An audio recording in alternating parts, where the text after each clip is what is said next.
मामा काय चालू आहे? मामा काय चालू आहे? जरा कशी दगड फोडताय काय आहे? पडतोय काय करायचं. हा, ही कशा छेनी दाखव बघू कशी आहे काय. ही कशी आपली लोखंडाची आहे काय? पोलाद पोलादाची आहे. आणि याने कशी दगड फोडायची दाखव बघू दगड फोडून जरा. हा, ही अशी कोरीव काम चालू आहे म्हणायचा. कुठलं गाव काय तुमचं? मंगळवेढा जिल्हा सोलापूर. आता वय काय आहे तुमचं? वय 65 आहे. ह्या वयात सुद्धा आपलं दगड फोडायचं काम चालू आहे म्हणा. आता काय करायचं. हा. आपलं जलम गेला यात. किती वर्षापासून दगड फोडताय काय? मी 18व्या वर्षापासून. हा, 18 वर्षापासून. लगीन 1982 ला झालंय माझं.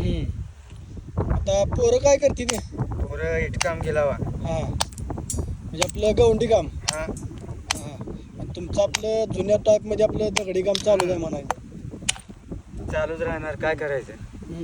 आता इथे मोठं असं गड किल्ल्यावरती घर बांधायचं चालू आहे ना.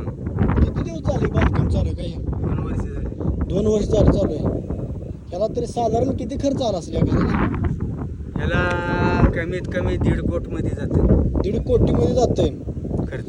हा, म्हणजे आता ह्याला मी आता बघितलेलं सिमेंट मध्ये वापरलंच नाही वाटतं. सिमेंट आहे, सिमेंट वाळू आहे. सिमेंट वाळू आणि परत ते माती काय काय आहे की ते?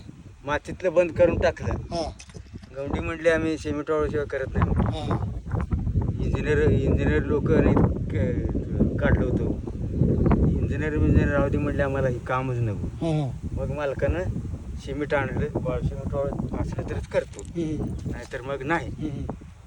आता दिवसभरात किती दगड फोडतो? दिवसभरात 40-50. हा, एक दगड कसा पडतोय तुम्हाला? का तुम्ही डायरेक्ट सालावर जायचं? आम्हाला कधी 800 हजेरी पडते, हा. कधी 900, कधी 600 हा, असं. म्हणजे आपलं जे आहे ते चालूच आहे म्हणा. हा. रीतिरिवाज प्रमाणे. हे असं करायचं आणि मरण आलं का मरून जायचं. ती काय शेवटी सगळ्याच्याच नशिबात लिहिलेलं आहे. काय करायचं. आई वडिलांना काय आपल्याला मिळवून ठेवलंय. हा, काय नाही म्हणायचं. काय असेल ते आपणच सगळं करायचं. आपलं नशीबच आहे म्हणायचं ह्यात. हा, कामासाठी. हा, एक इटकाम केला 2 पोरं करते ती. एक जावाय एसटीत महामंडळामध्ये साहेब आहे, त्याची त्याला झालं. आपल्याला काय केलं. आपल्याला काय हो त्याचं आहे का नाही. आपल्याला काय आपण केलं तर आपल्या पोटाला आहे, नाहीतर नाही. मग काय मग देवाला म्हणतोय अर्धीभर भाकर बसून देईल. कुठले कडू देव तर देते. देव तरी काय देतो? आपल्या नशिबातच नाही. नशिबात काय ही छनी आणि सुतीच. मी तर म्हणतोय पटकीन लय आपदावून मारताना उठी मरण आलेलं आहे चांगलं. होय होय, ती आपलं एक नंबर बघा. तर पडायचं नाही काय नाही. बोलणं चालणं असावं. बोलचा चालता मरण आलेलं लय भारी. होय होय. वास सुटीने आपदा होऊन घरच्याला ताप नको. माझ्या डोक्यात ही विचार आहे. नाही, ही बरोबर आहे बघा. हा, ही बरोबर आहे.